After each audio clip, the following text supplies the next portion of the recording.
Hello दोस्तों, तो कैसे हैं आप सब। स्वागत है आपका एक बार फिर से आपके अपने चैनल ऑफिशियल स्टडी अड्डा चैनल में। हम लोग दोस्त आज आरपीएफ कांस्टेबल एग्जाम्स की बात कर रहे हैं जो 2025 में होने वाला है।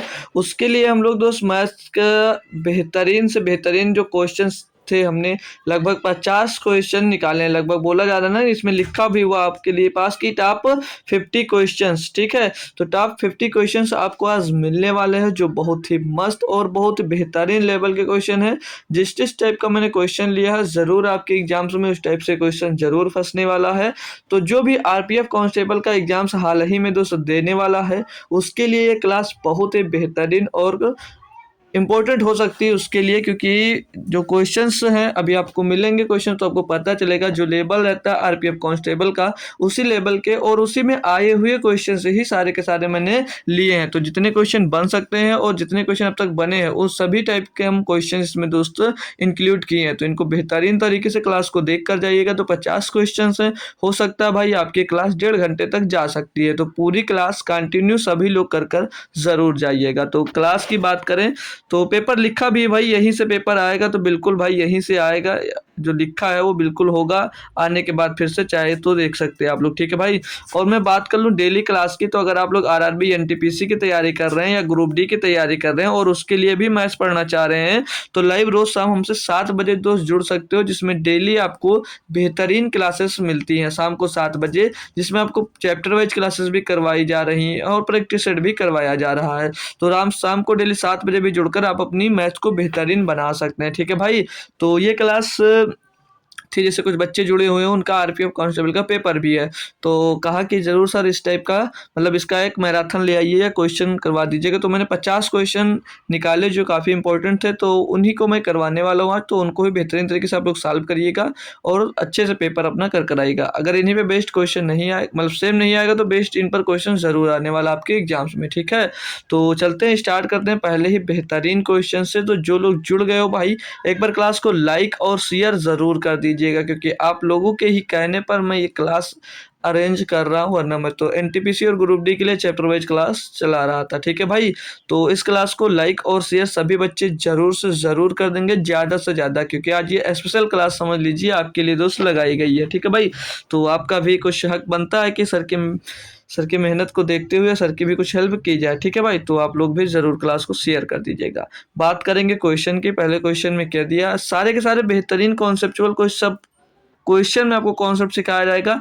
कोई दिक्कत नहीं कि आज प्रैक्टिस है तो जल्दी जल्दी बता दीजिएगा, सब कुछ समझाया जाएगा। जब तक आपको समझ में नहीं आ जाएगा तब तक मैं आगे नहीं बढ़ने वाला हूँ। ठीक है भाई, तो चलिएगा ध्यान से देखिएगा, बस बातें मत करिएगा। ठीक है, तो चलते हैं क्वेश्चन पे ध्यान दीजिएगा। क्या दिया क्वेश्चन आपको, बोला जा रहा है कि एक व्यक्ति का वेतन 7,000 रुपये से बढ़ाकर 12,000 रुपये हो गया, उसके वेतन में कितने प्रतिशत की वृद्धि हुई। भाई पहले वो 7,000 रुपये पा रहा था, अब सॉरी दोस्त क्वेश्चन चेंज हो गया। पहले वो 7,000 रुपये पा रहा था, अब पाने लगा भैया 12,000 रुपये। तो वृद्धि कितने की हुई है, 7,000 से 12,000 हो गई, यानी कि वृद्धि हो गई 5,000 रुपये की। कितने की वृद्धि हो गई है, 5,000 रुपये की वृद्धि हो गई है। अब मैं वृद्धि भैया वृद्धि हो या कमी हमेशा निकाला किस पे जाता है, तो बेस या कॉस्ट प्राइस समझ लीजिएगा। तो इसका कॉस्ट प्राइस या बेस यही था 7,000, यानी कि 7,000 पे उसकी 5,000 रुपये दोस्त बढ़ गए हैं। ठीक है, तो 5,000 बटे 7,000 गुणे में दोस्त आप लोग क्या कर दोगे, 100 कर दोगे। सॉल्व करेंगे हम लोग इसको भाई, 1 2 3 1 2 3 0 कट गया, 5 का गुणा 100 में होगा, 500 आ जाएगा।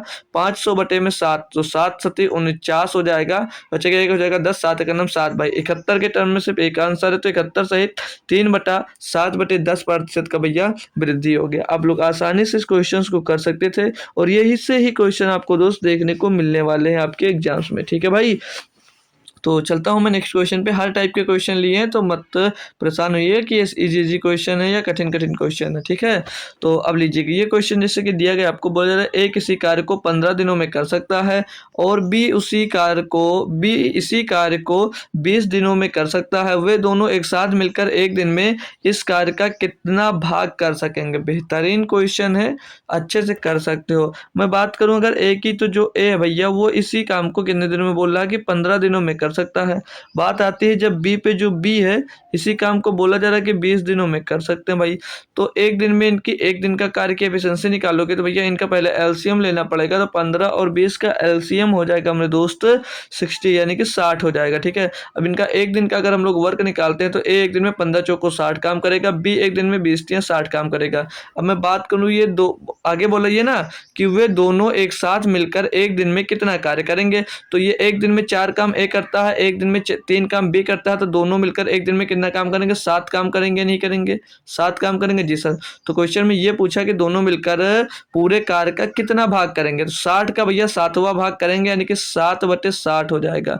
7/60वां भाग भैया काम का वो लोग करेंगे, दोनों लोग एक दिन में मिलकर। ठीक है भाई, तो 7/60 इसका आंसर हो जाएगा। ये जो 60 है ना भाई, ये कुल काम है। जब भी यहाँ पे भाग की बात करेगा तो जो कुल काम होगा उसको नीचे रखिएगा, कुल भाग, ये सॉरी कुल काम है, ये कुल भाग लिख लीजिए, कुल काम लिख लीजिए, और ये भैया जो एक दिन का वर्क है। ठीक है भाई, क्लियर होगा क्वेश्चन। नेक्स्ट क्वेश्चन में आता हूँ भाई, क्या दिया है इसमें हम लोग देखेंगे। बोला जा रहा है कि वह छोटी से छोटी संख्या ज्ञात कीजिए जो 4, 5, 8, 10 और 12 से पूर्णतया विभाजित हो। अब इससे क्वेश्चन देखने पर आपको क्या समझ में आ रहा है कि इसका क्या करना भाई, सीधी सी बात, इसका एलसीएम पूछा जा रहा भाई। एलसीएम किसका, 12, 5, 8 और 10 और 12 का एलसीएम पूछा जा रहा। मैंने तरीका बताया कि एलसीएम जल्दी से जल्दी कैसे निकाला जा सकता है। तो इन सभी में मैंने बोला था आपसे एक बार कि एक बार बड़ा पूरा सबसे बड़ा वाला नंबर ले लीजिए। सबसे बड़ा नंबर 12 है। अब आते हैं सबसे छोटे पे, तो देखते हैं ये 4 जो है भाई, 4 नंबर है, इसमें 12 में आता ही नहीं आता। 4 × 12 सर, ये तो पूरा आ गया, तो इसको मत लीजिएगा। आते हैं हम लोग 5 पे। अब हम लोग आते हैं भाई 5 पे, किस पे आएंगे, हम लोग आएंगे 5 पे। तो 5 जो है भैया क्या 12 में मिल रहा भाई, तो 5 तो कुछ नहीं, 12 में कोई भी संख्या है ऐसी नहीं जो 5 आ सके, मतलब 5 की डिविजिबिलिटी रूल 12 से कट नहीं रहा भाई। तो कैसे आएगा, 5 से 12 कटेगा, नहीं कटेगा। तो 5 इसमें नहीं आ रहा, तो जो नहीं आ रहा उसको इसके साथ मिलेगा, बड़े वाले नंबर के साथ। जी सर। आती बात 8 पे। अब 8 पूरा 12 में नहीं आ रहा, लेकिन हम लोग अगर इसको 4 × 2 लिखते हैं, ये 8 होगा। जी सर। अब 4 × 2 8 होगा, तो लेकिन 4 इसमें का इसमें मिल रहा है, किसमें, 12 में मिल रहा है, लेकिन 2 नहीं मिल रहा। अगर 2 नहीं मिल रहा तो 2 को इसके साथ में ले आइएगा। आती बात अब 10 पे। अब 10 में चेक करेंगे तो भैया 5 × 2 लिख सकते हैं इसको। जी सर, लिख सकते हैं। तो 5 का भैया 5 में मिल रहा और 2 का 2 भी मिल रहा है इसमें। तो भैया बस ये, अब इसमें से कुछ नहीं लेना हमको। तो 12 पंचे 60 दूनी 120। अब भैया 120 ही ऐसे वो संख्या हो जाएगी जो इन सभी संख्याओं से पूर्णतया विभाज्य होगी। Option number B. हालांकि इनको करके भी निकाल लिया जा सकता था, बाकी जो मैंने तरीका बताया बेहतरीन था। हमको टाइम लगा, लेकिन जब आप लोग खुद से करोगे भाई तो टाइम नहीं लगेगा। वैसे इसको करके भाई निकाल लेते, तब भी एलसीएम आपका राइट जवाब आ जाता। कैसे करते भाई, 2 से करते, 2 दूनी 4, 5 उतार लेते भाई, मालूम होगा, लेकिन अब मैं करवा रहा हूँ तो करवा दूँ। ठीक है भाई, लगभग सभी बच्चों को पता होगा 5, 2, क्योंकि अब ये तो भाई आपका पेपर ही आ गया ना यार, तो आपका पेपर ही समझ लीजिए आ गया। अगर अब भी ये सब नहीं आता तो फिर मतलब क्या भाई, आपके पेपर देने से देने ही मत जाना यार। 2 से काट लो, 2 × 9 2, 2 दूनी 4, ये 1 इधर बच जाएगा और 2 इधर 1 बच जाएगा, 2 3 6 हो जाएगा, फिर एक बार 2 से जाएगा और एक बार 3 से जाएगा। तो 5 दूनी 10, दूनी 20, दूना 40, तो यहाँ 120 आ जाएगा। ठीक है भाई, तो कैसे भी क्वेश्चंस को आप लोग कर सकते थे, सारे मेथड आसान थे, बस तरीका पता होना चाहिए था कि क्या करना है इस क्वेश्चन में। अगला क्वेश्चन दिया कि यदि पी क्यू बराबर 2:3 है तो पी 2p + q अनुपात 5p - 3q का मान ज्ञात कीजिए। सिंपल सा क्वेश्चन है भाई, इसमें तो कुछ करना ही नहीं था। तो p बटे अगर q की वैल्यू क्या दी गई है, p बटे q की वैल्यू दी गई है 2/3, यानी कि p बराबर कितना है, 2 है, q बराबर कितना है, 3 है भाई।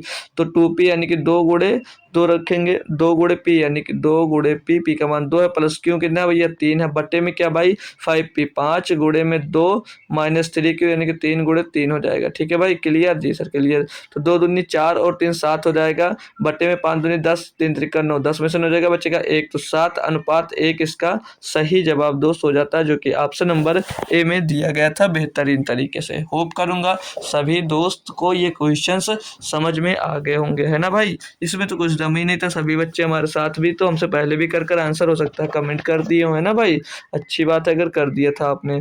इसमें क्या दिया है कि 552, 759, 828 का महत्तम समावर्तक एसएफ है। एसएफ है, एसएफ यक्स होगा भाई। ठीक है, यक्स है, यक्स का निम्नलिखित में से किसके मध्य होगा। मतलब इनका जो महत्तम समावर्तक है वो यक्ष है, यहाँ पर होगा वो यक्ष है। तो यक्ष का जो मान होगा इन सब में से किसके बीच में दोस्त आने वाला है। अच्छा सा क्वेश्चन किया करवाया रहा भाई आपसे। संख्या क्या दी गई है, 552 दी गई है। बेहतरीन तरीका बताऊंगा, परेशान मत होइएगा कि इतना बड़ा नंबर है सर जी, मैं एलसीएफ कैसे निकालूंगा। सारे तरीके हैं अपने पास भाई, सब क्वेश्चन बहुत आसानी से होंगे। अब एलसीएफ निकालना भाई अगर पता है तो आप लोग इनका गुणनखंड करिएगा, अगर नहीं करना चाह रहे हो, मेहनत नहीं करना चाह रहे हो, तो दो संख्या लीजिएगा जिसके बीच का सबसे कम गैप हो। तो इनका देखेंगे भाई तो ये लगभग 200 के करीब गैप आ रहा है, इनका गैप देख रहे हैं भाई तो लगभग 100 के आसपास करीब आ रहा है, मतलब 100 से कम का गैप आ रहा है इनके बीच में। तो डिफरेंस हम लोग इनका लेंगे, ठीक है भाई। तो 9 18 में से 9 जाएगा भैया, 9 बच जाएगा।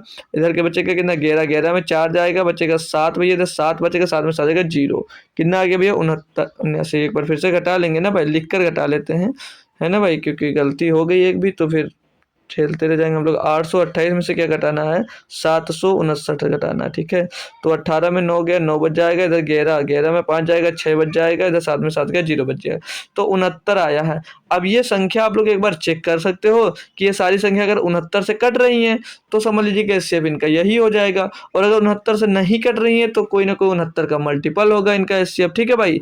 तो 69 से अगर मैं चेक करता हूँ तो ये दो कितनी बार में आएगा, लगभग जो यहाँ पर दिया गया है 552, तो 9 8 8 बार में लगभग आ रहा होगा। 8 से चेक करते हैं इसको, तो 8 9 72 के 2 से लगे 7 8 48, 48 और 7 55 भैया, 8 बार में ये जा रहा है, यानी कि ये भी कट गया। इसको चेक करेंगे तो 9 कितनी बार में आएगा भैया, 9 आएगा इसमें एक बार में, पहली बार में 9 आएगा या तो फिर 11 बार में। तो 11 9 99, 11 छक्का 66, 66 और 9 75 भैया, ये भी डिविजिबल है। 828 को चेक करते हैं तो 59 51 59 हो जाएगा, बचेगा आपके पास कितना, 59 51 59 बचेगा आपके पास इधर कितना, 61 और 22 22 21 238 हो जाएगा, 238 हो जाएगा ना भाई। इसको चेक अगर 59 इसमें से घटा देते हैं, चेक कर लेते हैं काट कर। 12 में 9 गया 3 और 7 में 2 गया, 7 में 2 गया 5, 7 में 5 गया 2 23, 238। अब ये कितनी बार में जाएगा, तो 3 बार में जाएगा नहीं, 4 बार में, 4 5 6, 238 नहीं घटाया, गलत भाई, 69 घटाना, 69 51 69 होगा भाई, ये 69 51 69 होगा। तो 12 में 9 जाएगा, 3 तो बचेगा, इधर 7 में 1 6 जाएगा, 1 बचेगा, और इधर ये 8 आ जाएगा। तो कहते हैं 69 दुना कितना होता है, 138, 69 दुना 138, यानी कि ये भी भैया 69 से कट रहा है। तो आपको जो एचसीएफ हो जाएगा, एचसीएफ हो जाएगा, यानी कि जो एक्स की वैल्यू हो जाएगी वो क्या हो जाएगी भैया, 69 हो जाएगी। 69 ही वो संख्या भैया। अब 69 किसके बीच में आ रहा है भैया, 65 और 70 के बीच में आ रहा है। ऑप्शन नंबर ए लगा दीजिएगा बस भाई। बेहतरीन तरीका था, बाकी इसको भी गुणनखंड विधि से करते, फिर जो कॉमन होता है इनके बीच में उनको हम लोग कॉमन लेते, ठीक है भाई। टाइम लगता बट उससे भी हो जाता। अब इस क्वेश्चन की मैं बात करूंगा आपसे, क्या दिया कि दो उम्मीदवारों के बीच हुए एक चुनाव में 90% मतदाताओं ने अपने मत डाला। समझना भाई, दो उम्मीदवारों के बीच में एक चुनाव में 90% मतदाताओं ने अपना मतदान डाला है, ठीक है भाई। अब जिसमें से 5% अवैध हो गए, 90% जो डाला है उसमें से 5% अवैध घोषित कर दिए गए। एक उम्मीदवार को 12,825 मत मिले जो कुल वैध मतों का 75% थे। उस चुनाव में नामांकित मतदाताओं की कुल संख्या ज्ञात कीजिए। बहुत बेहतरीन क्वेश्चन कह सकते हो आपको भाई, ये दिया गया है। मैं मान लो अगर उस जगह में भैया जहाँ पे चुनाव हुआ वहाँ पर टोटल 100% मतदाता थे। कितने थे, 100% मतदाता थे अगर मैं बात करूँ जी सर। जिसमें से भैया 10% मतदाताओं ने मतदान नहीं किया होगा, तभी तो 90% ने किया है जी सर। तो ये 90% मतदाताओं ने भैया मतदान किया जी सर, इतनी बात क्लियर है। अब इसमें से भैया 5% क्या होता है भैया, अवैध घोषित कर दिया जाता है 90 में से, यानी कि जो 90% था जो मतदाता ने अपना डाला है, इसमें से भैया 5% क्या हो गया भैया, अवैध घोषित कर दिया गया, यानी कि कितना बचा 95, यानी कि 95% बटे 100 ये बचा हुआ है। अब जो बचा है ना उसका 75% भैया किसने पाया है, ये उसका 75% कितना, 12,825 है। इसका 75%, तो इसका 75%, 75 बटे 100 लिखने से अच्छा 3/4 लिख सकते इसको। और बराबर में किसके बराबर भैया, 12,825 के बराबर है। 12,000 825 के बराबर है। कैलकुलेट करेंगे हम लोग इसको भाई, तो एक जीरो से ये एक जीरो चला जाएगा, 5 से हम इसको काटेंगे 19 बार जाएगा, 5 इसको काटेंगे भाई ये 2 बार जाएगा, ठीक है भाई। और अगर गुणा हो नहीं रहा तो क्रॉस मल्टी मतलब इधर काट के देख लें, 19 से इसको काटते हैं, 19 छक्का 114, 19 छक्का 114 बचेगा 14 हो जाएगा 142, 19 सत्ते 133 हो जाएगा, बचेगा भैया 9 हो जाएगा 95, 19 बचे 95, 3 से काटेंगे इसको तो 3 दूनी 6, 3 दूनी 6, 3 पचे 15, 9 से काटेंगे भैया इसको तो 9 दूनी 18 और 9 बचे 45। तो इधर क्या बच जाएगा भैया, इधर तो एक बचेगा और बराबर में से कितना आ जाएगा, दो चुन 4 दूनी 8, 25 अट्ठे 200, एक बराबर कितना आ जाएगा भैया 200 आ जाएगा, एक बराबर 200 आ जाएगा। तो उस चुनाव में नामांकित मतदाताओं की कुल संख्या कितनी थी भैया 100%, तो एक बराबर अगर 200 तो 100% बराबर कितना हो जाएगा भैया 20,000 हो जाएगा। कितना हो जाएगा मेरे लाल, 20,000 हो जाएगा, ऑप्शन नंबर सी। होप करूंगा क्वेश्चन समझ में आ रहे होंगे आपको बेहतरीन तरीके से, है ना भाई। अगर समझ में आ रहा है तो नेक्स्ट क्वेश्चन में करवाने वाला हूँ, आप लोगों को जरूर जुड़िए उसमें, ठीक है। चलिए ये रहा आपका अगला क्वेश्चन, इसमें क्या दिया है पढ़िएगा मेरे दोस्त क्वेश्चन को, कि एक विशेष दिन एक प्रतियोगी परीक्षा आयोजित की जानी है, जिस परीक्षा की निगरानी करनी होती है वह दोपहर 2:30 पर, दो बज के 30 बजे से 30 मिनट पहले परीक्षा कक्ष में प्रवेश करता है। वह उस छात्र से 40 मिनट पहले आया जो परीक्षा में 20 मिनट लेट था। परीक्षा कितने बजे से शुरू होगी। क्वेश्चन मज़ेदार और दमदार क्वेश्चन है, ठीक है, अच्छे से ध्यान देकर समझिएगा। मान लीजिएगा कि ये जो भैया स्टूडेंट है ना भाई, यही तो परीक्षा लेट कर आया होगा, यही तो परीक्षा लेट कर आएगा, ये बना दिया कौन तुम्हारे में, ठीक है, ये तुम्हारे में से है कोई एक, ठीक है, ये परीक्षा लेट कर आया। लेकिन लेकिन क्या है भाई, वो बोला रहा ना कि वो दोपहर 2:30 से 30 मिनट पहले परीक्षा कक्ष में प्रवेश करता है। कौन, जो निगरानी करता है, यानी कि उसको क्या बोलते हैं भाई, इन्विजिलेटर, ठीक है भाई। तो वो अब ये देखो यहाँ पर क्या वह उस छात्र से 40 मिनट पहले आया था जो 20 मिनट लेट पहुंचा। यानी कि जो छात्र यहाँ पर आया है, ये 20 मिनट उससे लेट में आया, कब, जब टीचर, ये 20 मिनट लेट आया कब, जब पेपर शुरू हुआ होगा। एग्जाम्स के स्टार्ट टाइमिंग से भैया कितनी देर, 20 मिनट लेट आया होगा। कैसे पता चला, देख लो फिर से। बोला ना कि वह उस छात्र से 40 मिनट पहले आया था जो परीक्षा के लिए 20 मिनट लेट था। यानी कि एग्जाम जब स्टार्ट हुआ तब वो 20 मिनट लेट पहुंचा, यानी कि एग्जाम स्टार्ट टाइमिंग से वो 20 मिनट लेट था। और जो टीचर है ना भैया, वो इससे 40 मिनट पहले आया था, यानी कि एग्जाम स्टार्ट होने से 20 मिनट भैया पहले आया होगा। कितनी, 20 मिनट पहले आया होगा। इतनी बात क्लियर है। जी सर, बात तो क्लियर है। अब जो टीचर घुसा कब था क्लास के अंदर भैया, वो 2:30 बजे से 30 मिनट पहले, यानी कि 2 बजे तो चल अंदर गया होगा भाई, वो 2 बजे ही तो अंदर गया होगा, यानी कि 2:30 बजे से 30 मिनट पहले गया था, यानी कि 2 बजे अंदर गया होगा।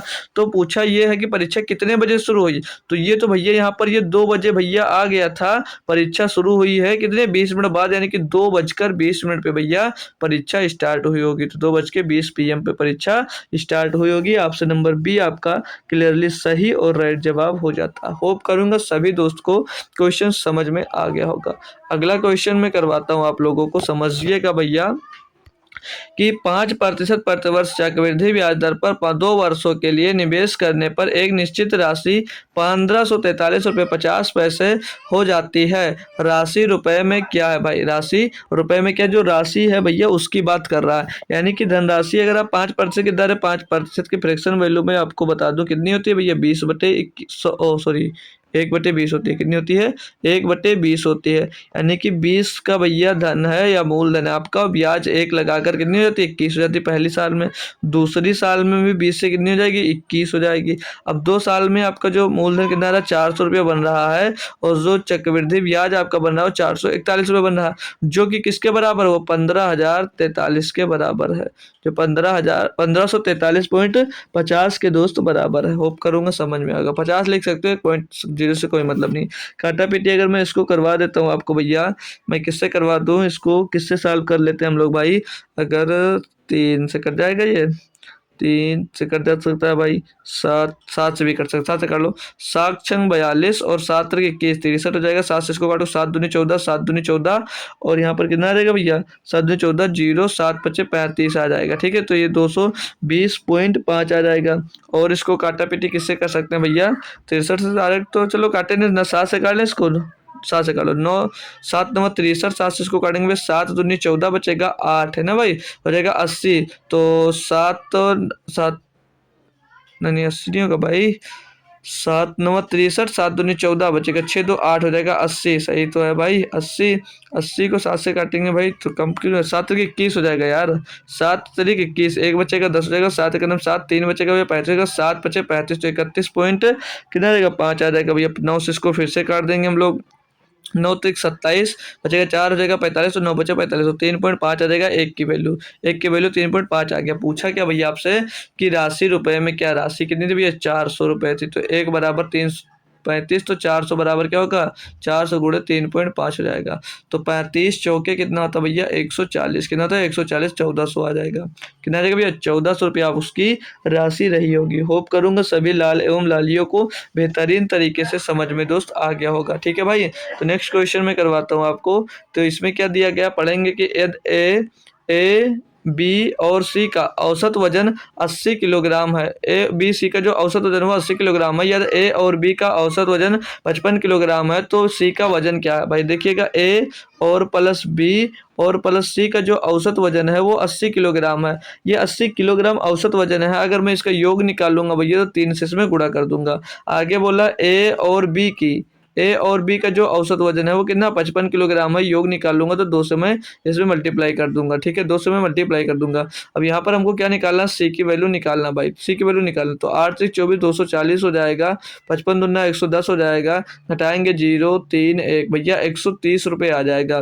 क्या आ जाएगा भैया 130 रुपया, ओ सॉरी 130 केजी आ जाएगा यार, रुपया नहीं, 130 केजी सी का वजन आ जाएगा। काफी वजन है भैया, है ना भाई। कैसे चलता होगा यार, रहता कैसे होगा घर में, है ना भाई। होप करूंगा ये भी क्वेश्चन समझ में आ गया होगा क्लियरली। तो और अच्छे अच्छे क्वेश्चन हमारे पास हैं, उनको करते जाइएगा। क्या दिया इसमें कि 3 गुणे 6 प्लस 8 माइनस 6 भागे 3 प्लस 9 का मान ज्ञात करना। सिंपल सी बात भैया, 3 से इसको काट देंगे, 3 दूनी 6 हो जाएगा और ये 6 3 18 हो जाएगा, प्लस में 8 माइनस का 2 करेंगे भैया, 8 माइनस का 2 इधर 6 हो जाएगा और प्लस का 9 आ जाएगा। तो 18 6 24, 24 में 9 जुड़ेगा 33 आ जाएगा, जो कि ऑप्शन नंबर बी में दिया गया। भाई देख सकते हो, इतना आसान सिंप्लीफिकेशन का क्वेश्चन दोस्त भी पूछा जा सकता है। ठीक है, तो अपनी तैयारी भरपूर करके जाइएगा, नंबर बेहतरीन गेन करने वाले हो आप लोग। ठीक है भाई, इसमें क्या दिया कि एक आयताकार उद्यान का जो क्षेत्रफल है वो कितना भाई 432 मीटर स्क्वायर। उद्यान मतलब क्या होता है भैया, पार्क या गार्डन। ठीक है, 432 मीटर स्क्वायर है। यदि इसका जो आयताकार उद्यान की लंबाई इसकी चौड़ाई से 6 मीटर अधिक है तो इसका परिमाप मीटर में ज्ञात कीजिएगा। हमको नहीं पता है, क्या करना है भाई, समझ सकते हो भाई, बहुत अच्छे से समझना है। तो एक आयतन का जो एक आयताकार उद्यान है उसका जो क्षेत्रफल हमको दिया गया था, लेकिन क्षेत्रफल क्या होता है भैया, लंबाई गुणे चौड़ाई। तो यदि इसका जो आयताकार उद्यान की लंबाई इसकी चौड़ाई से 6 मीटर अधिक है तो इसकी मैं लंबा मतलब जो चौड़ाई है उस चौड़ाई को मैं लोग क्या मान लेता हूँ हम लोग भाई, चौड़ाई को हम लोग मान लेंगे यक्स। चौड़ाई को अगर हम लोग यक्स मान लेते हैं तो इसकी जो लंबाई होगी, जो यल होगी, वो कितनी हो जाएगी भैया, इससे 6 मीटर ज़्यादा, यानी कि यक्स प्लस 6 हो जाएगी। क्या हो जाएगी, एक्स प्लस 6 हो जाएगी। अब अगर हम लोगों को भैया क्या क्षेत्रफल निकालना है आयत का, तो लंबाई गुणे चौड़ाई कर देते हैं, तो इनका गुणा कर देंगे आपस में, इनका आपस में गुणा करवा दीजिएगा। ठीक है, इनका हम लोग आपस में गुणा करवा देंगे, तो एक्स स्क्वायर और प्लस का 6x हो जाएगा, प्लस का 6x हो जाएगा मेरे दोस्त। और बराबर में क्या दिया भैया 432, ये इनका क्षेत्रफल दिया गया था। क्लियर है दोस्त। अब यहाँ से क्वाड्रेटिक इक्वेशन भी बन सकती है भाई। तो कैसे बनेगी, एक्स स्क्वायर प्लस का 6x माइनस 432 बराबर में दोस्त 0। अब ऐसा इनका गुणनखंड करना है कि जोड़ने घटाने पर कितना आ जाए भैया, 6 आए। कितना आए, 6 आए। तो इनका गुणनखंड करने के लिए क्या करोगे भाई, तो इसमें से कुछ अगर कॉमन लेकर भी हम लोग काम चला सकते हैं भाई, है ना भाई, कॉमन लेकर भी काम चला सकते हैं। बाकी गुणनखंड भी किया जा सकता है। अगर गुणनखंड करना बताऊँ मैं कैसे करोगे इसको, तो 432 को भैया डिवाइड कर लीजिएगा, 2 से काटेंगे, 2 दूनी 4, 2 एकन्नम 2, 2 छंग 12, फिर से 2 से काटेंगे, 2 एकन्नम 2, 0, 2 अट्ठे 16, फिर 2 से काटेंगे 54 बार जाएगा, फिर 2 से काटेंगे भाई ये 27 बार जाएगा। कितनी बार जाएगा? 27 बार जाएगा। तो एक बार मिनट इसको चेक करता हूँ, 2 दूनी 4, दूनी 8, दूनी 16, 16 और 27 के बीच का अंतर तो भैया 11 का आ रहा है, यानी कि इसको भी नहीं लेना है। तो 3 से काटेंगे, 3 9 27, फिर से 3 से काटेंगे भैया, 3 बार जाएगा, फिर से 3 से काट देंगे। तो अब इसमें से हमको कुछ बनाना है कि उनका डिफरेंस जो हो भाई वो कितना आ जाए, 6 का आ जाए। तो 3 त्रिका 9, दूनी 18, 3 दूनी 6, दूनी 12, दूना 24, 24 और 18 का भैया बन रहा है, 24 और 18 का बन रहा है। तो 24 और 18 हो जाएगा, क्या हो जाएगा भैया, एक्स स्क्वायर माइनस का 18, माइनस का 18 एक्स, माइनस का 18 एक्स और प्लस का 24 एक्स हो जाएगा। कितना आ जाएगा भैया, प्लस का 24 एक्स हो जाएगा। होप करूंगा समझ में आ गया होगा भाई, माइनस का 432। अब इसमें भैया घटाओगे तो आपका क्या बच जाएगा, ये इसमें से जो 6 एक्स है भैया, 24 एक्स घटाओगे तो प्लस का 6 एक्स बच जाएगा। ये हमको मेन मतलब होता है करने का भाई। अब इनका भैया इनकी वैल्यू निकाल लेंगे भाई। बोलो तो इसका परिमाप मीटर में क्या होगा, परिमाप याद करने तो पहले एक्स की वैल्यू निकालनी होगी हमको, क्योंकि यल भी पता होगा तभी हम लोग तो परिमाप निकाल पाएंगे भाई। तो एक ब्रैकेट में अगर एक्स हमने कॉमन ले लिया तो क्या बचेगा, एक्स माइनस का 18 बचेगा भाई, और दूसरे ब्रैकेट में अगर हमने 24 कॉमन ले लिया तो क्या बचेगा, एक्स माइनस 24 सेकंड में 24 बचेगा, 24 48 होता है, 5 19, 192, 24 अट्ठे 192, कितना आएगा 18। तो एक ब्रैकेट में क्या आ गया भैया, एक्स माइनस 18 आ गया, एक्स माइनस 18, और ये प्लस का हमने कॉमन लिया, ठीक है, 24 जो प्लस का कॉमन लेंगे हम लोग। तो यहाँ पर एक्स माइनस 18 आ गया, दूसरे में एक्स प्लस क्या आ जाएगा भैया, 24 आ जाएगा। तो ये तो आ जाएगा भैया किसका है का, ये आ जाएगा माइनस का, और ये x बराबर 0 रखेंगे तो क्या हो जाएगा, ये हो जाएगा प्लस का। तो ये x बराबर 18 क्या आ जाएगा, प्लस का आ जाएगा। तो ऑप्शन नंबर कौन सा सही है, ऑप्शन नंबर अभी तो सही नहीं पता है हमको। तो इसका परिमाप यानी कि क्या बोला, पेरीमीटर पूछा जा रहा है। तो x बराबर 18 यानी कि b का मान, चौड़ाई कितनी 18 और लंबाई कितनी हो जाएगी भैया, 18 और 6 24 हो जाएगी। कितनी हो जाएगी, 28, 18 6 24 हो जाएगी। अब भैया आपको क्या निकालना था भैया, इसमें निकालना था आपको परिमाप। परिमाप क्या होता है आयत का भैया, 2l प्लस बी, 2 ब्रैकेट में l प्लस में बी भैया। तो 2 गुणे में 18 प्लस का 24 हो जाएगा, 18 और प्लस का 24 हो जाएगा। तो 2 गुणे 24 और 18 कितना होता है भैया, हो जाता है 42। तो 42 गुणे 2 कितना हो जाएगा, 84 हो जाएगा, जो कि ऑप्शन नंबर भाई सी में हमको दिया गया था। होप करूंगा क्वेश्चन लाजवाब तरीके से था, आपने अच्छे से इसको सॉल्व कर लिया होगा, कोई भी परेशानी दिक्कत नहीं आई होगी, है ना भाई। तो नेक्स्ट क्वेश्चन में चलता हूँ आपको लेकर के, ठीक है भाई। कोई बच्चा है जुड़ा जो अभी तक शेयर ना किया हो क्लास और लाइक ना किया हो भाई, ठीक है, लाइक शेयर करते रहो। दिया क्या है, ए और बी की वर्तमान आयु का जो अनुपात है वो 8:15 है। अब से 4 वर्ष पश्चात उनकी आयु का जो अनुपात होगा वो 9:16 होगा। अब से 8 वर्ष पश्चात उनकी आयु का जो योग है वर्षों में हमको बताना है। इस समय जो चल रहा वर्तमान में, इससे 8 वर्ष बाद का बताना है। अब मैं वर्तमान की अगर मैं बात करूंगा इस समय वर्तमान की, तो वर्तमान में क्या दिया गया भैया, वर्तमान में जो इनकी आयु का अनुपात है वो क्या भैया, 8:15 कितना है, 8:15 इनका भैया आयु का अनुपात दिया गया है। अब हमको क्या करना है, बोला कि अगर अब से 4 वर्ष पश्चात उनकी आयु का जो अनुपात है वो 9:16 हो जाएगा। यानी कि थोड़ा दूर दूर तक लिखते हैं ना भाई, थोड़ा दूर दूर रखते हैं, ये ए हो गया और ये बी हो गया। तो इनके जो वर्तमान आयु है वो कितनी कितनी भैया, 8:15 है। अब 4 वर्ष बाद यानी कि अगर इसमें 4 वर्ष यहाँ प्लस हो जाएगा और 4 वर्ष यहाँ प्लस हो जाएगा तो इनकी आयु का अनुपात क्या हो जाएगा, 9:16 हो जाएगा। कितना हो जाएगा, 9:16 हो जाएगा। तो आप उससे 8 वर्ष पश्चात पूछा, तो अभी भी हम लोग क्या करेंगे, पहले वर्तमान निकाल लेंगे। सिंपल सा तरीका मैंने क्या बताया भाई, इसमें भैया क्रॉस मल्टीप्लिकेशन करवा कर निकाल सकते हो आप लोग। कैसे भैया, क्रॉस मल्टीप्लिकेशन करवा कर आप लोग चाहो तो इसको भाई निकाल सकते हो। कैसे करोगे भैया, और लड़ाई कॉन्सेप्ट से भी अच्छा इसमें कॉन्सेप्ट निकल के आ रहा है। देखो क्या भैया, 15 में 4 जोड़े कितना हो गया, 16, 8 में 4 जोड़े कितना हो गया, 9 हो गया। यानी कि जो एक बढ़ रहा है, एक बराबर कितना बढ़ रहा है, 4 ही तो बढ़ रहा है। एक बराबर कितना बढ़ रहा है, 4 बढ़ रहा है। हो गया भाई क्वेश्चन। अब उनसे पूछा गया था तो उनकी आयु का योग वर्षों में ज्ञात कीजिए। 8 वर्ष बाद की बात किया भाई, तो वर्तमान में कितनी आयु है उनकी, 8:15 थी, 8:15 थी। तो 8:15 के टोटल कितनी हो जाएगी भैया? 23 वर्ष हो जाएगी दोनों की आयु। और गुणे में क्या कर देंगे भैया? 4 से गुणा कर देंगे, 23 चौक 92। कितना हो जाएगा भैया? तो एक मिनट, सॉरी सॉरी दोस्त, देखो अभी इनकी वर्तमान थी कितनी थी भैया? 8:15 थी। थी या भाई? नहीं थी। लेकिन 4 वर्ष पश्चात उनकी आयु का अनुपात इतना हो गया, यानी कि 4 वर्ष बाद कितना हो जाएगा भैया? तो 4 वर्ष बाद कितना हो जाएगा? 23 गुणे 4 हो जाएगा। 23 गुणे 23 में 23 वर्तमान में तो कितना हो जाएगा? 92 हो जाएगा 4 वर्ष बाद। अब वो पूछा है कि उनकी आयु का योग वर्षों में कितना होगा 8 वर्ष बाद। तो 8 वर्ष बाद भैया 8 वर्ष तो पत्नी की बढ़ेगी, मतलब एक की बढ़ेगी, और 8 वर्ष पति यानी कि बी की भी बढ़ जाएगा भैया। तो 8 दूनी 16 और 8 16 और 2 18 11 सिला 1 9 और 1 10 108 वर्ष हो जाएगी। हो सकता है आंसर निकालने के बाद भी काफी बच्चे 100 कर दिए हो, तो वो गलती मत करना आप लोग, ठीक है भाई? गलती वो मत करना आप लोग। अगला क्वेश्चन दिया है कि पिछले वर्ष की तुलना में 2012 में क्रिकेट स्टेडियम में औसत उपस्थिति 15% से बढ़ गई। अगर 2012 में तो 2160 अधिक लोग मैच देखने आए तो 2011 में कितने लोग आए थे? भाई कुछ भी नहीं था, बहुत ही लप्पू सा समझ लीजिएगा। ये तो क्वेश्चन आपको पास आया है, ठीक है? सभी बच्चे इसको उठाकर फेंक सकते हैं। क्या दिया भाई? 2012 में एक स्टेडियम में उसकी औसत उपस्थिति 15% से बढ़ गई अगर 2012 में 2160 लोग अधिक आए। अब भैया जो अधिक आए हैं वो कितने अधिक आए भैया? 2160 लोग। और बढ़ी कितनी वृद्धि भैया? 15%। तो 15% फ्रैक्शन वैल्यू निकालूंगा तो होगा 3/20, यानी कि 20 से कितनी हो गई भैया? 20 से हो गए हैं 23। 20 से कितने हो गए हैं भैया? 23 हो गए हैं। तो 23 बराबर क्या दिया गया भैया? 2160 दिया गया। 2160 दिया, 23 से करना 23 हो जाएगा, 8 बजेगा 86 हो जाएगा, है ना भाई? 23 नहीं भाई, एक बार में कट भी तो नहीं रहा यार, हम तो डायरेक्ट काट दिए जबरदस्ती, है ना भाई? 23 क्या बोला भाई मैं? 15% बढ़ गई, 15% बढ़ गई भाई, सॉरी दोस्त, 15% बढ़ गई, यानी कि भैया ये टोटल का मान नहीं दिया, बढ़ गई। जितनी बढ़ी है वो अधिक का मान दिया, यानी कि 20 से 23 कितनी बढ़ गई? 3 बढ़ गई। किसके बराबर भैया? 2160 के बराबर है भाई। 3 से काटोगे, 3 से तो 21, 3 दूनी 6, 720। एक बराबर क्या आ जाएगा? 720 आ जाएगा। पूछा क्या है आपसे मेरे लाल? पूछा जा रहा है कि अधिक लोग मैच देखने के लिए आए तो 2011 में कितने लोग थे, यानी कि 2011 में कितने 100% लोग रहे होंगे भाई। नहीं 20 थे, यहाँ पर 20 थे। कितने थे भैया? 20 थे। तो एक बराबर 720, तो 20 बराबर कितना हो जाएगा भैया? 14,400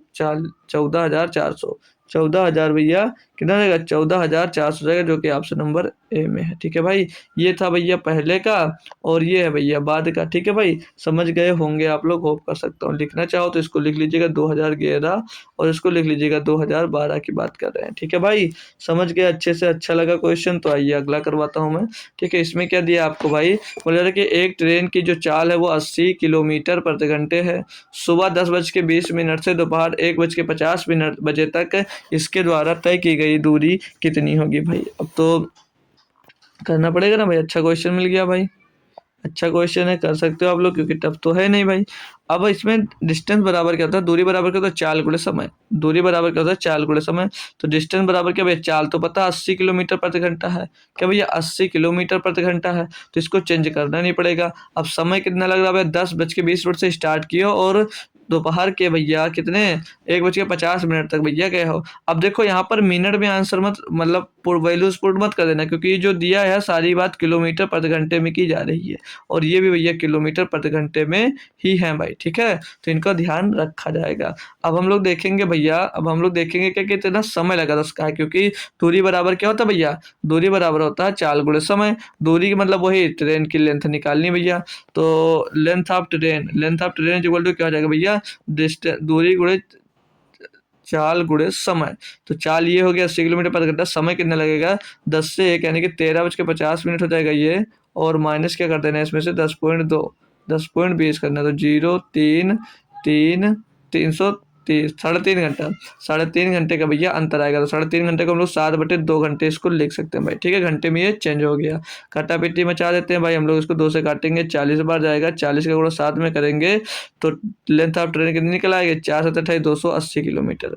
280 किलोमीटर की भैया ट्रेन निकल कर आ जाएगी, जो कि ऑप्शन नंबर भाई आपको बी में दिया गया है। होप करूंगा सभी बालकों को ये क्वेश्चन समझ में आ गया होगा। अगले क्वेश्चन की मैं बात करूंगा। यहाँ पर क्या दिया गया आपको कि एक कस्बे की वर्तमान जनसंख्या 50,000 है। यदि यह हर वर्ष 6 वर्ष की वृद्धि 6% की दर से बढ़ रही है और प्रत्येक वर्ष संयोजित होती है।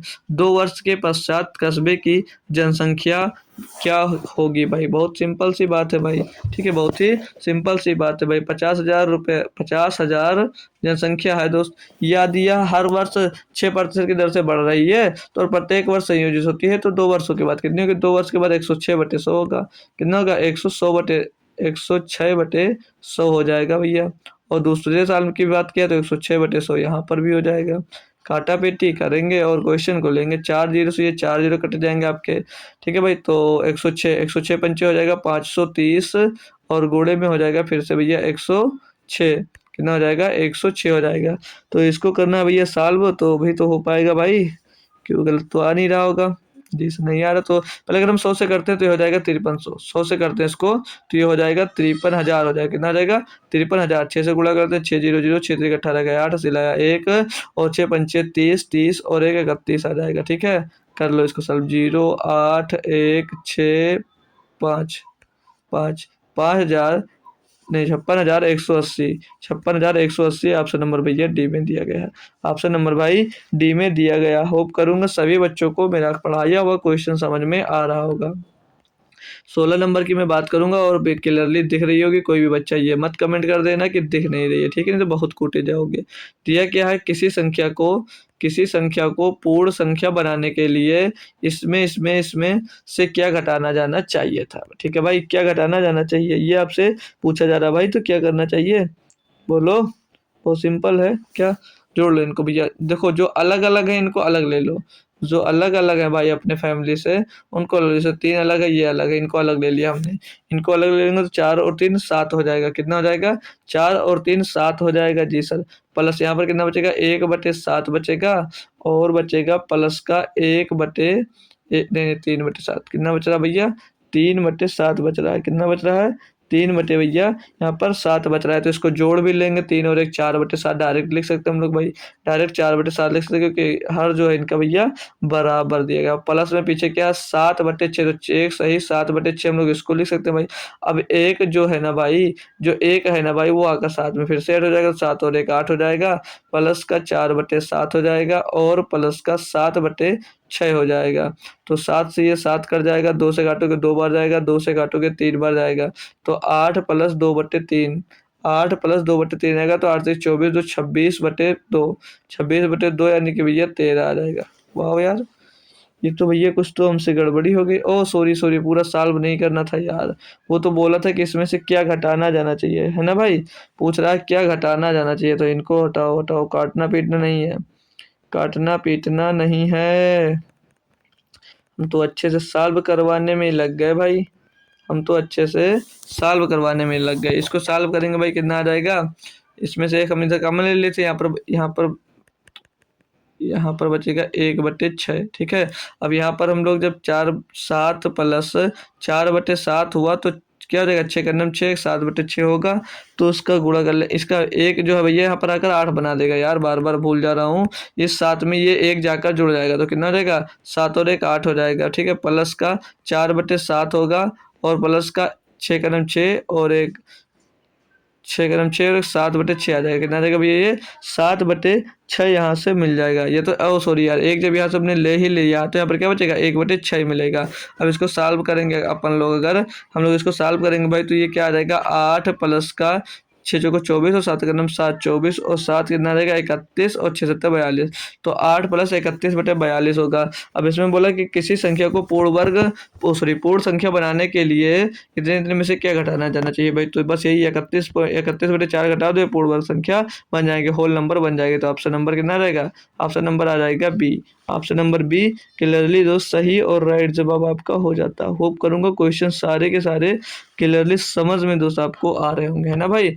अगले मैं क्वेश्चन की बात करता हूँ कि संख्याओं 61 51 41 31 21 और 11 का औसत ज्ञात करना भाई आपको, ठीक है। क्या करना है? औसत ज्ञात करना। तो औसत के लिए मैंने तरीका क्या बताया भैया? टोटल संख्याओं का योग करो और टोटल संख्याओं के अंक मतलब कितनी संख्या है उससे उसको भैया डिवाइड कर दो, आपका औसत मिल जाता है, अगर याद है आपको तो। तो टोटल संख्याओं का योग करेंगे, देखेंगे 1 2 3 4 5 6 कितना आ गया भैया 6 आ गया। तो इसको जोड़ेंगे 1 2 3 3 6 4 10 5 15 6 21 कितना रहेगा 21 216। ये योग आ गया। इनके अब नंबर ऑफ टर्म्स इनको डिवाइड कर दीजिएगा 1 2 3 4 5 6 6 आया भैया 6 से इसको डिवाइड कर देंगे हम लोग 6 से हम लोग इसको डिवाइड कर देंगे तो 6 3 18 और 6 36 भैया 36 आ जाएगा। क्या आएगा भैया 36 आ जाएगा जो कि ऑप्शन नंबर ए में है। ऑप्शन नंबर भैया ए में दिया गया क्लियरली और सही जवाब दोस्त। होप करूंगा क्वेश्चन सारे के सारे दमदार और मज़ेदार हैं, आपको मज़ा आ भी रहा होगा है ना भाई। तो जो अभी आया नहीं यार एक बार शेयर करके बुला लीजिएगा यार, ठीक है। 18 नंबर की मैं बात करूंगा थोड़ा जल्दी से। बोला कि श्रमिक 20 श्रमिक 24 दीवार को 36 दिनों में रंग सकते हैं, 30 श्रमिक 20 दीवार को कितने दिनों में रंग सकते हैं। भाई वही M1 D1 W1 लगा दीजिए, M1 D1 और W1 बराबर में M2 और D2 बटे में W2 हो जाएगा, ठीक है भाई। अब इसको करना है आपको सॉल्व। तो M1 पहले श्रमिक कितने श्रमिक है 20 श्रमिक है, कितने दिन लगे थे भैया 36 दिन लगे थे। वर्ग कितना भैया 24 दीवार का बराबर में मैन कितने हैं, मैन है भैया 30 श्रमिक। दीवार कितनी है भैया, दीवार का पता नहीं, दीवार W2 दीवार कितनी है भैया 20 है, दीवार 20 की है। और यहाँ पर क्या आएगा भैया दूसरा दिन निकालना है जो यहाँ पर D2 आ जाएगा, ठीक है भाई। सॉल्व करेंगे काटा पीटी करने के बाद तो 1 0 से ये 1 0 चला जाएगा और 12 दूनी 24 12 3 36 हो जाएगा। 2 से काटेंगे भैया 10 बार जा जाएगा, ठीक है। तो 10 3 30 हो जाएगा बराबर में 10 3 30 हो जाएगा और बराबर में इधर क्या बन जाएगा 10 3 30 सही है, हाँ भाई सही है 10 3 30 हो गया। इधर तो कितना था भैया 72 आया था ना भाई, ये जो D2 लिखा है यार D2, तो इधर 30 आएगा, 30 में ये तीन इधर 3/2 और गुणे D2 हो जाएगा, ठीक है। तो D2 की वैल्यू निकालेंगे, D2 इज इक्वल टू 30 दूना 60/3, 30 दूना 60/3 हो जाएगा। तो D बराबर क्या हो जाएगा भैया 20 हो जाएगा, D बराबर क्या हो जाएगा 20 हो जाएगा जो कि ऑप्शन नंबर भैया ए में दिया गया है। ऑप्शन नंबर ए में दोस्त क्लियरली दिया गया। होप करूंगा सभी बच्चे समझ रहे होंगे, ठीक है। अगला क्वेश्चन में देखिएगा इसमें क्या दिया आप लोगों को, बोला जा रहा है कि दो पूर्णांक संख्याओं के बीच का जो अंतर दिया वो 1495 है। जब बड़ी संख्या को बोला जा रहा है छोटी संख्या से विभाजित किया जाता है तो जो भागफल आता है वो कितना आता है 8 प्राप्त होता है, ठीक है। शेषफल 25 प्राप्त होता है। दोनों संख्याओं का योगफल कितना भाई, दोनों संख्याओं का आपको क्या निकालना है योगफल निकालना है। तो पहले हमको संख्या पता करनी पड़ेगी। अगर हमने माना संख्या ए और बी थी तो इनके ए और बी की संख्याओं के जो बीच का अंतर कितना आ रहा है, ए और बी बीच की संख्याओं का अंतर 1495। अब दो संख्या है तो एक बड़ी और एक छोटी होगी, तभी तो इनके बीच का अंतर भी 1495 आ रहा है। अब जो बड़ी संख्या है वो बोल रहा हो छोटी संख्या को विभाजित किया जाता है तो भाजक जो भागफल है वो कितना मिलता है भैया 8 मिलता है। तो यहाँ पर अगर मैं ए की वैल्यू निकालता हूँ, ए बराबर क्या हो जाएगा, ए बराबर तो ए क्या भैया ए क्या है। अब ये जो ए है ना ये बड़ी संख्या है, बड़ी संख्या को छोटी संख्या से विभाजित किया जाता है। तो हम लोग क्या करते हैं भाई, आप लोग जब भाज्य निकालते हो, भाज्य बराबर क्या होता है भागफल गुणे से भाज्य बराबर होता है भाजक गुणे भागफल प्लस शेषफल। तो भैया भाजक जो है वो क्या बी है और जो भागफल कितना आया 8 आया है और शेषफल आया 25। अगर ये मैं करता हूँ तो यहाँ से हमको ये भाज्य मिल जाता है कि जिस संख्या को भाग किया गया वो संख्या मिल गई। इतनी बात है जी सर। अब हम लोग यहाँ पर करेंगे क्या, यहाँ से हम लोग ए का मान उठाएंगे और यहाँ पर हम लोग भैया पुट कर देंगे, ठीक है। तो यहाँ से हम लोग ए की अगर वैल्यू निकाल दो तो बी जाएगा उधर हो जाएगा क्या हो जाएगा प्लस का हो जाएगा। तो इस साइड में हमको मिल क्या जाएगा मेरे दोस्त बी, ए की वैल्यू क्या मिल जाएगी, ये बी की वैल्यू मिल जाएगी 1495 और बी भी इसके साइड में प्लस का आ जाएगा, प्लस का बी हो जाएगा और बराबर में इधर क्या है 8b और प्लस का 25 दिया गया भैया। तो अब हम लोग क्या करेंगे इस b को 8b की तरफ ले जाएंगे और इस 25 को भी 1495 की तरफ भेज देंगे, ठीक है भाई। तो इधर भेज देंगे 8b की तरफ, अगर एक सिंगल भी आएगा तो वो माइनस का हो जाएगा, घटकर कितना बचेगा इधर 7b बच जाएगा और इधर 1495 में 25 घट जाएगा तो 1400 कितना रहेगा 70 आ जाएगा भैया। अब v की मैं वैल्यू निकालता हूँ अगर तो सीधे सीधे 7 दूनी 14 7 एक 7 भैया कितना आ जाएगा 210 आ जाएगा, कितना आ जाएगा 210 आ जाएगा क्या भैया v की वैल्यू आ जाएगी। अब ये v की वैल्यू हमको यहाँ से क्या हो गया मिल गया। अब हमको अगर a की वैल्यू निकालना है तो b का मान यहाँ पर अगर यहाँ से हमको क्या मिलता है a बराबर क्या होता है, a बराबर क्या मिल जाएगा, a बराबर मिल जाएगा 1495 और प्लस का भैया बी। तो अगर हम लोग यहाँ पर 1495 में बी की वैल्यू जोड़ देते हैं 210, तो ये कितना हो जाएगा, 5 9 1 10 का 0 चला जाएगा, 4 2 6 7 और 1 1705। अभी जो 1705 हो गया ये ए की वैल्यू आ गई, मतलब ए संख्या कौन सी है, कितनी है, 1705 है। और दूसरी संख्या जो बी है वो कितनी है, 210 है। 210 इसमें हम फिर से प्लस कर देंगे। अब क्यों प्लस कर रहे हैं, क्योंकि वो दोनों संख्याओं का योग पूछ रहा है भैया। तो 5 1 9 1 1915, 1915 ऑप्शन नंबर बी आपका क्लियरली सही और राइट जवाब आपका हो जाता है। होप करूंगा सभी बच्चों को दोस्त क्वेश्चन समझ में आ गया हो। क्लियर दोस्त, हम सब कर बता दीजिएगा यार कमेंट में कैसा लगा क्वेश्चन। अगला करवाता हूँ भाई। अगला अगला क्या दिया भाई, देखो भाई क्लियर क्वेश्चन है, अच्छा सा दिख रहा होगा, ठीक है, एकदम एचडी में। क्या दिया है कि 21 सेंटीमीटर व्यास वाले एक गोले का जो पृष्ठीय क्षेत्रफल ज्ञात कीजिए। अब पाई का मान बोला कि 22/7 ही रखिएगा भैया, और वैसे भी रखा भी जाता है, बताने की क्या जरूरत है उनकी। तो 3.14 भी रखा जाता है पाई की वैल्यू। तो 21 सेंटीमीटर व्यास वाले एक गोले का पृष्ठीय क्षेत्रफल ज्ञात कीजिएगा, जिसका पाई का मान जो दिया गया है, पाई का मान हमारे पास है भैया, 22/7 का प्रयोग करना है। तो पहले मुझे यहाँ पर जो ये दिया गया भैया, ये क्या दिया गया, ये व्यास दिया गया। तो अगर मैं रेडियस की बात करूँ तो रेडियस निकालने के लिए आप लोग क्या करोगे भैया, 21/2 कर दोगे भैया। व्यास को 2 से डिवाइड कर देते हैं, हमको क्या मिल जाता है, रेडियस मिल जाता है। क्या मिल जाता है भैया, रेडियस मिल जाता है। अब हमको क्या निकालना भैया, गोले का पृष्ठीय क्षेत्रफल। गोले का पृष्ठीय क्षेत्रफल क्या होता है, कोई बच्चा है जो बताएगा हमको क्या होता है। तो गोले के पृष्ठीय क्षेत्रफल का फार्मूला क्या होता है मेरे दोस्त, होता है 4πr²। क्या होता है, 4πr², 4πr²। तो इनकी हम लोग क्या करेंगे, वैल्यू रख दीजिएगा अब। तो इनकी वैल्यू पुट करेंगे, 4 पाई के वैल्यू क्या बोला, 22/7 रख दीजिए। आर रेडियस कितना मिला, 21/2। तो 21/2 गुणे 21/2। इनका मैं चार्ट बनवा दूंगा कुछ, तो भाई उनको याद रखना, बस कैलकुलेशन बहुत बच जाएगा। फिर 2 दूनी 4 से 4 चला जाएगा, 7 से काट देंगे, 7 से 21 चला जाएगा, और ये 21 या 63 हो जाएगा, और गुणे में 22 आएगा। 11 का मल्टीपल भी देख सकते हो भाई, लेकिन उतनी देर में हम लोग सॉल्व कर लेंगे। तो 22 से 66 के 6 से ला जाएगा 6, 22 छक्का 132 और 6 138 आ जाएगा भैया, 1386 centimetre square. Option number D, option number D आपका सही जवाब दोस्त हो जाता है। होप करूंगा क्वेश्चन ये भी आपको समझ में भैया आ गया होगा, है ना भाई। नेक्स्ट क्वेश्चन मैं करवा सकता हूँ, चार्ट बनवा दूंगा किसी दिन, फिर उससे आप लोग याद रखा करिएगा, तो हमेशा क्वेश्चन हो जाया करेगा। अब इस क्वेश्चन की मैं बात करूंगा, दिया कि एक गृहिणी अपने मासिक आय का 60% किराने, कपड़े और शिक्षा पर क्रमशः 5 7 10 के अनुपात में खर्चा करता है। यदि किराने पर खर्च की गई राशि 15,000 रुपये है तो उसकी मासिक आय ज्ञात करना। देखो भाई अब ध्यान से देखिएगा, क्या दिया है यहाँ पर, जो जितना पैसा है मतलब आय का, वो 60% भैया खर्चा करता है। किस पे खर्चा करता है, किराने पर। और किराने को भैया क्या लिख सकते हैं, किराने को लिख सकते हैं हम लोग ग्रोसरी। क्या लिख सकते हैं भैया, ग्रोसरी पर। और कपड़े को क्लॉथ लिख सकते हैं, शिक्षा को क्या लिख सकते हैं भैया, एजुकेशन, ठीक है, ई लिख सकते हैं। तो इनका क्या अनुपात दिया भैया, 5 7 और 10 के अनुपात में खर्चा करता है। तो भैया जो किस पे, किराने पे खर्चा किया 15,000, किराने पे भैया कितना 5 खर्चा किया, तो 5 बराबर दिया गया कितना आपको भैया, 15,000 दिया गया है। तो 1 बराबर कितना हो जाएगा, 3,000 हो जाएगा। तो वो क्या बोला भैया कि उसकी मासिक आय ज्ञात करना। तो भैया टोटल निकाल लेंगे कितना खर्चा हो रहा है, तो 10 7 17 5 22, तो 22 तिया 66, 22 के बाद करना जाएगा 22 तिया 66,000। अभी जो 66,000 रुपये खर्चा कर रहा है ना, ये 66,000 रुपये जो खर्चा कर रहा है कितने परसेंट के बराबर है, 60% के बराबर है। कितने परसेंट के भैया, 60% के बराबर है या नहीं, आप लोग खुद से बताइएगा। जी सर एक बार थम्स अप तो कर दिया करो, जी सर है, क्योंकि यहाँ पर 60% की वैल्यू ही ये दी गई है। तो 100% की पूछा जा रहा है कि मासिक आय कितनी है भैया, तो 66,000 बटे में 2 क्या हो जाएगा, 60 हो जाएगा, मल्टीप्लाइड बाई 100 हो जाएगा भाई, ठीक है। तो सॉल्व करेंगे, ये 1 जीरो से इधर वाला 1 जीरो कट जाएगा, 6 से काटेंगे 11 बच तो 11,000, तो 11,000 हो जाएगा, और 1 जीरो और चिपका देंगे तो 1,10,000 हो जाएगा। यानी कि उसकी मासिक आय जो कितनी थी भैया, 1,10,000 रुपये थी। अच्छा लगा क्वेश्चन, समझ में आया भाई या नहीं समझ में आया। होप करूंगा क्वेश्चन तो आसान था भैया, समझ में जरूर आ गया होगा। अगला क्वेश्चन मैं करवाता हूँ भाई, इसमें हो सकता है नहीं दिख रहा हो, मैं बता दे रहा हूँ, नोट कर लीजिएगा, ठीक है भाई।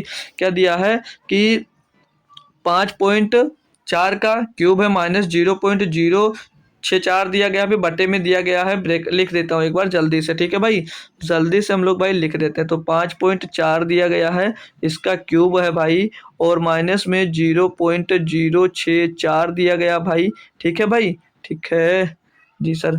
जी सर, बटे में क्या दिया गया 5.4 का स्क्वायर और प्लस का 2.16 और प्लस का 0.6। ठीक है, तो अब यहाँ पर से आपको फार्मूला बन रहा है। फार्मूला क्या बन रहा है आपको हो सकता है नजर ना आ रहा हो, लेकिन ये जो 5.4 का क्यूब बन रहा है ये ए क्यूब हो जाएगा। और यहाँ पर जो ये लिखा हो भैया 0.064, तो इसको मैं 0.4 का क्यूब लिख सकता हूँ। ठीक है, और बट्टे में ये ए स्क्वायर। तो अब इतना बात समझ गए, नीचे वाला नहीं लिख रहा हूँ, ऊंचे समझेगी। ये ए क्यूब लिखा हुआ है और माइनस का बी क्यूब लिखा हुआ है। बट्टे में क्या लिखा है ए स्क्वायर प्लस का ए बी और प्लस का बी स्क्वायर। तो ये किसके बराबर होता है ना मेरे लल्ला, ये होता है ए माइनस बी के बराबर होता है। तो सीधे ए माइनस बी की वैल्यू निकाल लीजिएगा। तो ए का मान क्या भैया, ए का मान है 5.4 और बी का मान क्या है 0.4। घटाएंगे भैया 5 आ जाएगा। क्या आ जाएगा 5 आ जाएगा। ऑप्शन नंबर ए सही जवाब होगा इसका। फार्मूला ये वाला लिखा हुआ है, इसको चाहो तो नोट कर लो। इस पे क्वेश्चन सीधे बनेगा और आप सीधे आंसर तुरंत दे सकते हो बिना कैलकुलेशन के। ठीक है भाई, अगला क्वेश्चन क्या दिया आप लोग पढ़ेंगे एक बार और करेंगे। बोलेगा कि दो वृत्तों की त्रिज्याएं क्रमशः 4 सेंटीमीटर 3 सेंटीमीटर, उस वृत्त का व्यास सेंटीमीटर में क्या है जिसका क्षेत्रफल दोनों वृत्तों के क्षेत्रफल के योग के 4 गुना के बराबर है। भाई अच्छा सा क्वेश्चन दिया गया ना भैया। दो वृत्तों की जो त्रिज्याएं क्रमशः 4 सेंटीमीटर और 3 सेंटीमीटर हैं, तो इनका क्षेत्रफल क्या देखते हैं। तो क्षेत्रफल क्या होता है भैया वृत्त का पाई आर स्क्वायर। तो पाई आर स्क्वायर, तो आर त्रिज्या कितनी 4, तो 4 का स्क्वायर हो जाएगा भैया।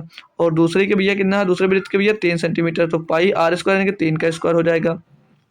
उस वृत्त का व्यास सेंटीमीटर में क्या है जिसका क्षेत्रफल दोनों वृत्तों के क्षेत्रफल के योग के 4 गुना। अब इसका जो इनके योग का भैया जो वो 4 गुना है, इस वृत्त का क्षेत्रफल क्या होगा pi are square, pi capital R square कर दो। ठीक है, इसका क्षेत्रफल पूछा जा रहा है इस त्रिभुज के, इसके जो इसके 4 गुना के बराबर है। यही दिया क्वेश्चन में। जी सर दिया भाई।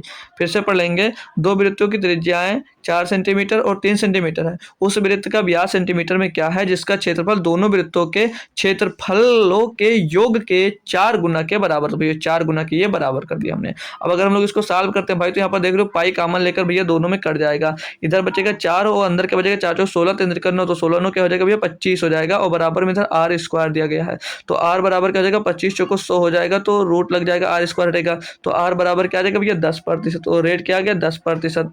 रेट हमको यहाँ से क्या मिल गया 10%। और क्या बोला भैया त्रिज्या पूछी गई थी ना भाई, रेट हम निकाले। देखो रेट नहीं त्रिज्या आएगी भाई, आर निकाले, आर इसलिए कंफ्यूज हुए। तो उस क्षेत्रफल का वृत्तों का क्षेत्रफल क्या योग के 4 गुना तो बराबर है भैया। इसकी त्रिज्या कितनी आ गई 10। ऑप्शन नंबर क्या भैया, ऑप्शन नंबर आपका डी एकदम से सही जवाब हो जाता है। बताएंगे भाई सभी लोग क्लियर है क्वेश्चन। जी सर क्लियर है। तो अगला क्वेश्चन मैं करवाता हूँ। यहाँ पर क्या दिया गया इसको समझिएगा। बोला कि एक बैग में काले टैबलेट कवर और सफेद टैबलेट कवर का जो अनुपात दिया गया 5:9 के अनुपात में है। यदि उसमें 450 सफेद टैबलेट कवर हैं तो बैग में काले टैबलेट कवर्स की संख्या कितनी होगी। तो बहुत आसान सा दिया गया भैया। इसमें ब्लैक और व्हाइट की बात कर रहा है। तो टैबलेट कवर, तो ये ब्लैक 5 और व्हाइट कितने भैया 9 के अनुपात में। तो सफेद की संख्या दी गई कितनी 450, तो 9 बराबर 450, तो 1 बराबर कितना हो जाएगा 9 बचे 45 50 आ जाएगा। तो काले टैबलेट के बारे में पूछा भैया 1 बराबर 50, तो 5 बराबर कितना हो जाएगा 250। सिंपल सी बात है यार, हो गया क्वेश्चन। ठीक, तो इसमें कुछ दम ही नहीं था भाई ना भैया। इसकी बात कर लूँ मैं। इसमें क्या दिया गया है कि एक आदमी को एक निश्चित स्थान तक चलने और वापस आने में 5 घंटे 45 मिनट का समय लगता है। दोनों तरफ चलकर उसे 2 घंटे अधिक लगते हैं। दोनों तरफ सवारी करने में उसे कितना समय लगेगा। यानी कि जब देखिएगा, समझना क्वेश्चन की बात क्या करा। इधर से अगर जब पैदल गया, इधर से फुट लिख लीजिएगा, फुट इधर से पैदल जाएगा और उधर से भैया राइड यानी कि सवारी से आएगा। ठीक है, राइड लिख लीजिएगा। ठीक है, जब वो सवारी से आता है तब उसको कितना समय लगता है, तब उसको 5 घंटे और 45 मिनट का टाइम लगता है। ये क्वेश्चन में भैया बोला जा रहा है। लैंग्वेज उसकी समझने की आप लोग कोशिश करेंगे। ठीक है भाई। और अब बोला जा रहा है ये कि अगर इधर से भी वो पैदल जाता है, इधर से भी वो पैदल जाता है मेरे दोस्तों, और वापस भी वो पैदल आता है, तो उसको 2 घंटे अधिक समय लगेगा। यानी कि तब 7 घंटा 45 मिनट लगेगा। कितना लगेगा भैया 7 घंटा 45 मिनट लगेगा। यही बात बोला जा रहा है या नहीं बोला जा रहा है, आप लोग समझना है भैया। इतनी ही बात तो यही तो बोला जा रहा है। जी सर बोला जा रहा है। तो एक तरफ से उसको पैदल चलने में कितनी दूरी तय करनी पड़ेगी, मतलब कितना समय लगता होगा भैया। तो दोनों तरफ से पैदल चलने में भैया 7 घंटा 45 मिनट लगता है। तो एक तरफ से कितनी दूरी लगेगा, तो 2 से इसको डिवाइड कर देंगे हमें पता चल जाएगा कि एक तरफ से तय करने में कितना समय लगेगा। तो 2/3 6 हो जाएगा, कितना हो जाएगा ये 2/3 हो जाएगा। 1 घंटा बचेगा, 2 से इसको डिवाइड करेंगे तो 3 घंटा 30 मिनट ये आ जाएगा भैया। 3 घंटा 30 मिनट इधर आ जाएगा और 45 को भी 2 से डिवाइड करोगे मेरे दोस्त तो ये 22.5 मिनट और आ जाएगा। तो इनको जो लोग प्लस में कर देते हैं ना भाई, प्लस प्लस मिनट प्लस हो जाएगा ना, ये 22.5 मिनट हो जाएगा। क्लियर इतनी बात, यानी कि एक तरफ से भैया पैदल चलने में 3 घंटा 30 मिनट और 22.5 मिनट अधिक लगते हैं। तो पूछा जा रहा है कि दोनों तरफ से सवारी करने में उसे कितना समय लगता है भैया। तो इसमें से अगर हम ये वाला निकाल देते हैं तो एक तरफ से पता चल जाएगा कि कितना समय लग रहा सवारी से, जी से पता चल जाएगा। तो इधर 5 घंटा 45 मिनट लगा था, 5 घंटा 45 मिनट भैया लगा था पहली बार में। तो इसमें से क्या करते हैं 3 घंटा इसको जोड़ लेंगे भैया, 52 साढ़े कितना हो जाएगा, 52.5 हो जाएगा ना भैया। हाँ 52.5, तो 52.5 घटा देना, इसमें से 52.5 घटा देना। तो पीछे घटाएंगे भैया तो 5 बच जाएगा और इधर हो जाएगा कितना, इधर बच जाएगा भैया 4, 4 में 2 जाएगा, 4 में 2 जाएगा, 4 में 2 जाएगा भैया 2 बच जाएगा। और यहाँ पर कितना 3 बचेगा, 13 हो जाएगा, 13 में 5 जाएगा 8 बच जाएगा, 13 में 5 जाएगा भैया कितना 8 बच जाएगा। ज़्यादा बचा दिया कि हमने भाई, सही तो चलें ठीक है 8 बच जाएगा। और इधर क्या बचेगा भैया 4 बच जाएगा। क्लियर है भाई, कुछ तो गलती, ओ सॉरी इधर कुछ नहीं बचेगा, इधर कुछ नहीं बचेगा ठीक है। तो 82 मिनट आ जाएगा, 82.5 मिनट, यानी कि इसको 1 घंटा 22.5 मिनट कह सकते हैं। 1 घंटा 22.5 मिनट भैया कह सकते हो। बताओ यार कोई दिक्कत है। 82 60 और 1 घंटा भी बचेगा। 1 मिनट थोड़ा कंफ्यूज हो रहा हूँ भाई।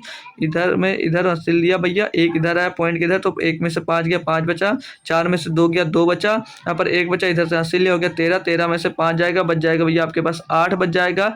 और यहाँ पर भैया कुछ गलती हो रही है हमारे से अकॉर्डिंग, यहाँ पर 1 बच जाएगा तो 1.82 मिनट तो आ नहीं सकता, यानी कि इधर भेजना पड़ेगा फिर हमको। रुक जाओ, एक काम करो, इनको घटाओ ऐसे, देखो ऐसे आया, हमको इतना घटाना है, कितना घटाना भैया, इसको हटा दो। किसमें से घटाना है, घटाना हमको 5 घंटे और 45 मिनट से हमको घटाना भैया, ठीक है। 5 घंटे 45 मिनट से हमको घटाना है, क्या घटाना है 3 घंटे घटाना हमको, 3 घंटे 30 मिनट और 22 मिनट, 30 मिनट और क्या घटाना भैया हमको घटाना, और इसमें से भैया 22.5 मिनट, कितना घटाना है 22.5 मिनट ये हमको घटाना है। क्लियर इतनी बात समझ में आ रही है आपको, जी सर आ रही है, हमको ये घटाना है। तो अब हम लोग इसको घटाएंगे भैया, तो यहाँ से कितना बचेगा, ये 30 में से 45 घटा देंगे, 45 में से 30 घटा देंगे, इधर कितना बचेगा, ये 15 मिनट ये बच जाएगा हमारा। और इधर क्या बचा, इधर बचा आपके पास 15। अब 15 में से हम लोग जब 22 घटाएंगे तो घटेगा नहीं, तो इधर जब हंसी लेंगे कितना हो जाएगा, 15 में से इधर हंसी लेंगे, इधर 1 घंटा पूरा 60 मिनट हंसी लाएगा तो हो जाएगा 75। अब 75 में हम लोग भैया 22.5 घटाएंगे तो कितना बचेगा, तो बच जाएगा आपके पास 52.5 मिनट, कितना बचेगा 52.5 मिनट इधर बच जाएगा। अब उधर 1 घंटा उधार ले लेते, इधर 5 घंटा था और 4 घंटा बचा, 4 घंटा में से 3 घंटा निकाले, कितना बचा 1 घंटा, तो 1 घंटा 52 मिनट लगता है एक साइड से 1 घंटा 52 मिनट लगता है। तो दोनों तरफ से सवारी में कितना समय लगेगा, 2 से हम लोग गुणा कर देंगे इसको, ठीक है। तो 2 पंचे 10, इधर 0 आ जाएगा भैया, सेकंड 0 सेकंड, 2 दूनी 4 और 2 पंचे 10 का 0 हासिल आ जाएगा कितना 1, तो पंचे 10 का 0 लाएगा, 2 चौको 2 दूनी 4 और 1 5 आ जाएगा, 2 दूनी 4 और 1 5 हो जाएगा, 2 दूनी 4 और 1 5 हो जाएगा। अरे भाई 2 दूनी 4 और 1 5 हो जाएगा भाई, और ये 2 पंचे 10 हो जाएगा, 10 का 0 हासिल आ जाएगा 1 और 2 1 2 और 1 3 घंटा 5 मिनट आएगा भाई। फिर कन्फ्यूजन कर रहा है भाई, डायरेक्ट डबल करते हैं हम लोग ना भाई, 1 घंटे से डबल होकर कितना हो जाएगा, ये डबल होगा भैया 2 घंटे बन जाएगा, कितना हो जाएगा 2 घंटे बन जाएगा, और 52.5 का डबल कितना हो जाएगा 105 मिनट हो जाएगा, कितना हो जाएगा 105 मिनट। तो 1 घंटा 60 मिनट इधर हम भेज देंगे भैया, तो कितना हो जाएगा 3 घंटा हो जाएगा, और इधर कितना हो जाएगा 45 मिनट, तो 3 घंटा 45 मिनट सवारी से दोनों तरफ लगेंगे भाई, ठीक है। इसको भाई थोड़ा डबल करने में गलती हो जा रही है, तो ठीक है 60 मिनट लेना होता है इधर उधर, ठीक है। तो 3 घंटा 45 मिनट इसका सही जवाब हो जाता है। तो क्लास यहीं तक रखते हैं भाई, 2 क्लास कर लेंगे क्योंकि आप लोगों को भी दिक्कत होने लगेगी। तो इस 26 नंबर क्वेश्चन को आप लोग कर लीजिएगा होमवर्क में, ठीक है भाई। होमवर्क में इसको कर आंसर दीजिएगा। और ये जो मैं पीपीटी बनाया हुआ है 50 इंपॉर्टेंट क्वेश्चन जो लिए हमने, अगर इसको सॉल्व करने की जल्दी है तो आप लोग भैया 50 क्वेश्चन में आपको टेलीग्राम पे अभी शेयर कर दे रहा हूँ। टेलीग्राम ग्रुप मेरा ये भैया, इसको सर्च करोगे ऐसे ही तो आपको टेलीग्राम मेरा ग्रुप मिल जाएगा। बाकी उसकी लिंक आपको डिस्क्रिप्शन में, बाकी कमेंट बॉक्स में दोनों जगह पिन की गई है, तो वहां से आप लोग हमारे टेलीग्राम चैनल में जुड़ सकते हैं। तो क्लास कैसी लगी आप लोग कमेंट बॉक्स में जरूर बताइएगा। और कल शाम को 7 बजे इसका सेकंड पार्ट भी मैं ले रहा हूं, तो उसमें सभी लोग जरूर से जरूर आइएगा। तो मिलते हैं कल शाम को, तब तक थैंक यू सो मच दोस्तों, जय हिंद।